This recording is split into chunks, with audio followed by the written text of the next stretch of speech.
You are not broken. You are not weak. You are not the problem. But something is wrong, and you already know it. You feel it at 11 p.m. when your phone is still in your hand and you have not done a single thing that actually mattered today. You feel it when someone calls and your stomach drops because you do not want to talk, but you pick up anyway. You feel it when you have given your time, your energy, your presence to 17 different people this week, and somehow you are the one who feels empty. You are the one running on fumes.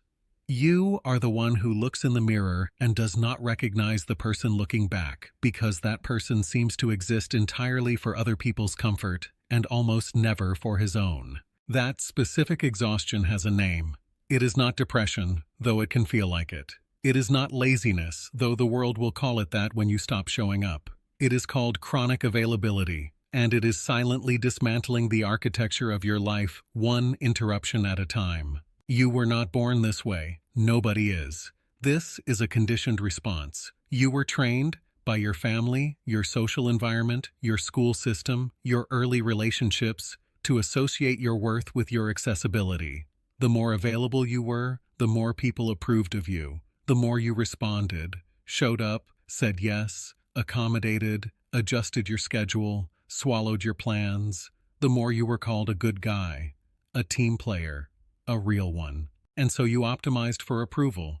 You built your entire identity around being reachable. And now, years later, that optimization has turned into a cage. You are the most available man in every room, and the least powerful. That is not a character flaw. That is a mechanical failure, a design error in the operating system you were handed before you were old enough to question it. And today, we are going to rebuild it from the foundation. Now, let us destroy something first. There is a piece of advice that gets recycled constantly in every self-improvement space. It sounds reasonable on the surface, and it is quietly killing men like you. The advice is this: just set better boundaries. You have heard it. You have probably tried it. You told yourself this week or last month or sometime last year that you were going to start saying no more, that you were going to protect your time. And then someone called, or texted, or needed something, and the boundary dissolved instantly. Not because you are weak, but because a verbal commitment to a boundary without a structural redesign of your life is not a boundary. It is a wish. Wishes do not hold under social pressure. Architecture does. The real problem is not that you need more willpower to say no. The real problem is that your life is currently constructed in a way that makes saying yes the path of least resistance at every single decision point. Your phone is always on, your schedule has no visible structure, you have no stated hours, no communicated priorities, no environmental design that signals to the world or to yourself that your time belongs to a mission. So people assume it belongs to them, and you let them assume it because the alternative feels selfish. And nobody taught you that selective unavailability is not selfishness. It is the prerequisite for greatness. Prerequisite for greatness. What we are building today is not a list of tips. It is a complete reconstruction, a behavioral architecture overhaul. Think of it as a controlled demolition of the old system and a precise rebuild of something that actually generates power, clarity, and forward momentum. There are 7 components to this rebuild. Each one is accessible. None of them require you to become a cold, isolated person. All of them will fundamentally change how the world perceives you and how you experience yourself. 1. Install a response delay as a default setting. Most men respond to messages the moment they arrive, instantly, reflexively, like a trained animal responding to a stimulus, not because the message was urgent, but because immediate response has become the social norm. But here is what that instant response pattern communicates at a neurological and social level. It signals that you have nothing more important happening. It signals that your attention is unoccupied and freely available. It signals that whoever is reaching out sits above your work, above your focus, above your own mental state. Your response time is a direct broadcast of how you value your own time. Men who build things, men who lead, men who generate results, they respond on their schedule, not out of arrogance, out of necessity. The action is simple. Turn off all non-essential notifications. Check messages at 2 or 3 designated windows per day, morning, midday, evening. Within 1 week, people begin to calibrate their expectations. They stop demanding instant responses, and paradoxically, they begin to respect your time more because you visibly respect it yourself. 2. Build the invisible wall. Structure your day before anyone else can. Most men wake up and immediately enter reactive mode. Phone is checked, messages are read, other people's agendas flood in before a single personal intention has been set. And from that point forward, the entire day is spent responding instead of directing. The first 60 to 90 minutes of your day are the most neurologically potent window you have. Cortisol is naturally elevated in the morning. Your executive function, your motivation circuitry, your capacity for complex thought, all of it is at peak performance.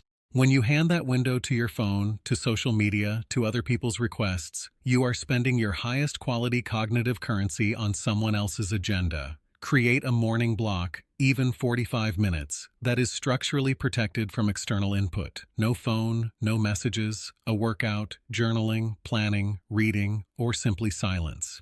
When this block becomes non-negotiable, your entire day reorients. You begin leading your life instead of following everyone else's. That shift, from reactive to directive, is one of the most powerful transitions a man can make. 3. Let calls go to voicemail without guilt. This one will feel uncomfortable. There is a cultural belief that missing a call is a form of disrespect or social failure, that if someone calls you and you do not answer, you are being cold, distant, or difficult. This belief has no basis in logic. A phone call is a request for your attention, not a command. Every time you answer a call you are not prepared to take, you are training yourself and others that your attention is always interruptible. You are establishing a precedent that you can be pulled away from anything, at any time, by anyone with your number.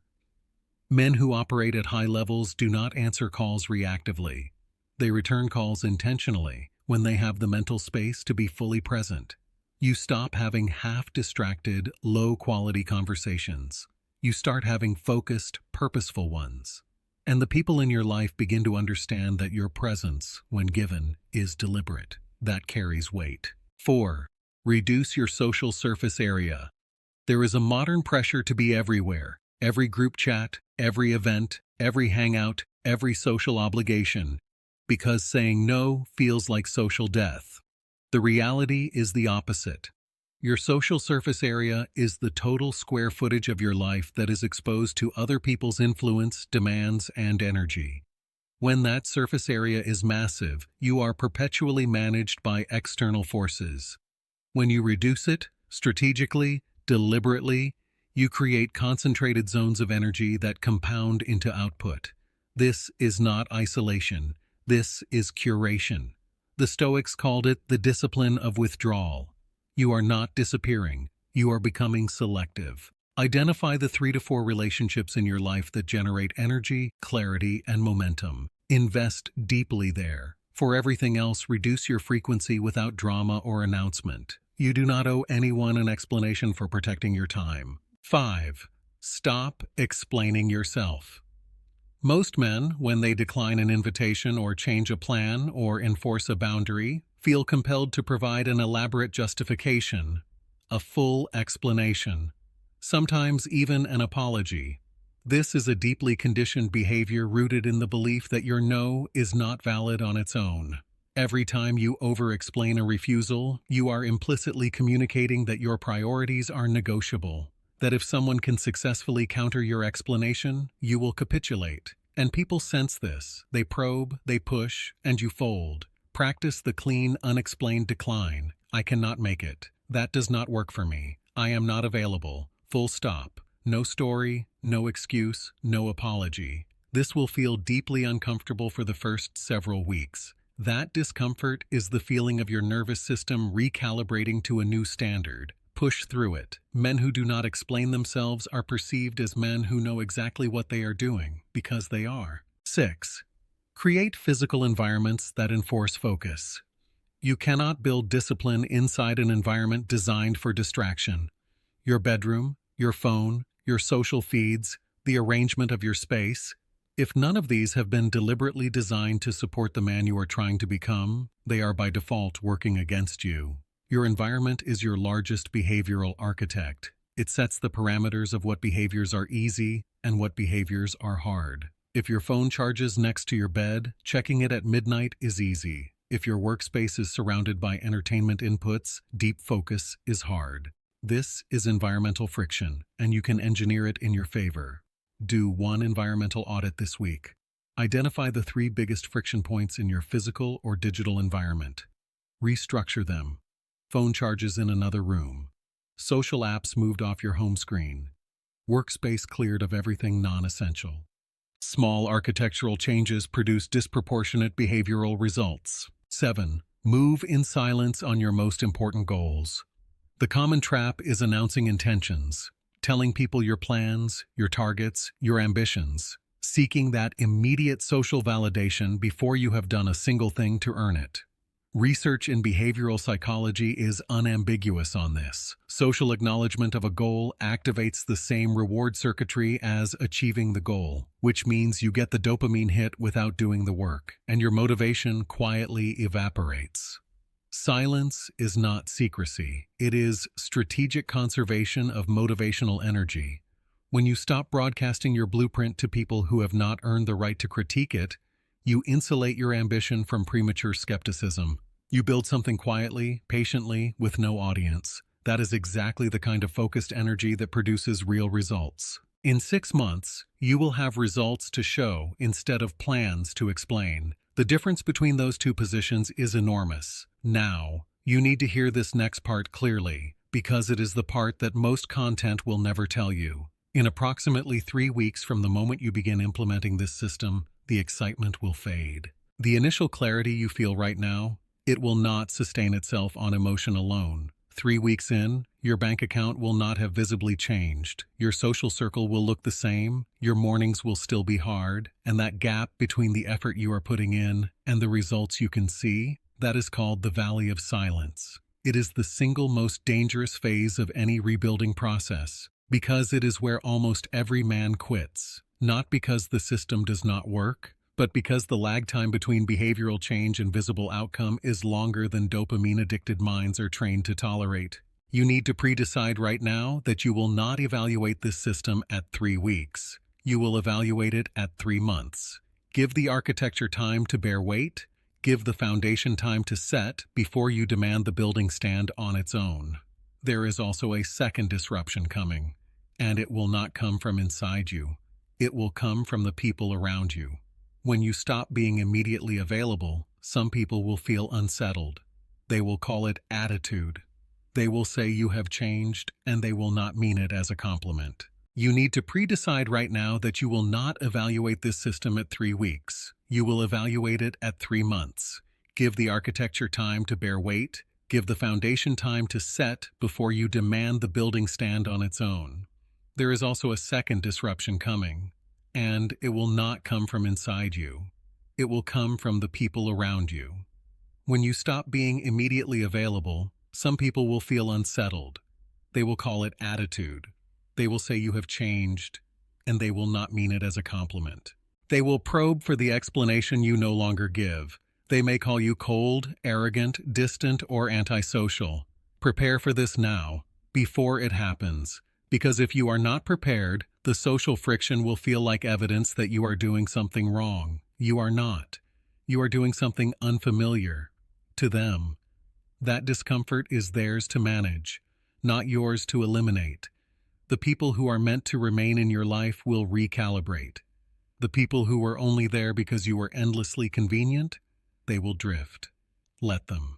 Now close your eyes for 30 seconds after this video ends and do this one exercise. Travel forward. It is 27 months from today. You wake up without an alarm, not because you are sleeping in, but because your schedule is yours. Your mornings are protected. Your phone does not run your nervous system. You have spent the last 2 years building something in silence, and it is starting to become visible to people who once doubted you. You carry yourself differently, not because you practiced a pose, but because you have spent 2 years doing exactly what you said you would do, quietly, consistently, without needing anyone to watch. There is a specific kind of peace that comes with that. Not loudness, not celebration, just a deep settled certainty that you are no longer operating from approval. You are operating from architecture. That version of you is not fantasy. It is physics, cause and effect, input and output. The system you build today becomes the life you inhabit tomorrow. Here is the truth about where you are right now. You do not need to execute this entire blueprint perfectly starting tomorrow. Even if you only implement half of these components, even if you build 3 of these 7 habits into the structure of your daily life over the next 90 days, your trajectory changes completely. Not because of magic, because of compound interest on behavioral design. Small, consistent structural changes are more powerful than dramatic, unsustainable overhauls. You do not have to reinvent yourself this week. You just have to start building. If this video hit something real, if you feel the weight of what we just walked through, do one thing right now. Comment the words "I move alone" below this video. Not as a performance, as a contract with yourself. A line in the sand that says, "The old operating system ends here." Subscribe to Peak Minds and turn on notifications, because this channel exists for exactly one type of person, the man who is done waiting for the right moment and ready to architect the right life. Close the phone, honor the first block, begin.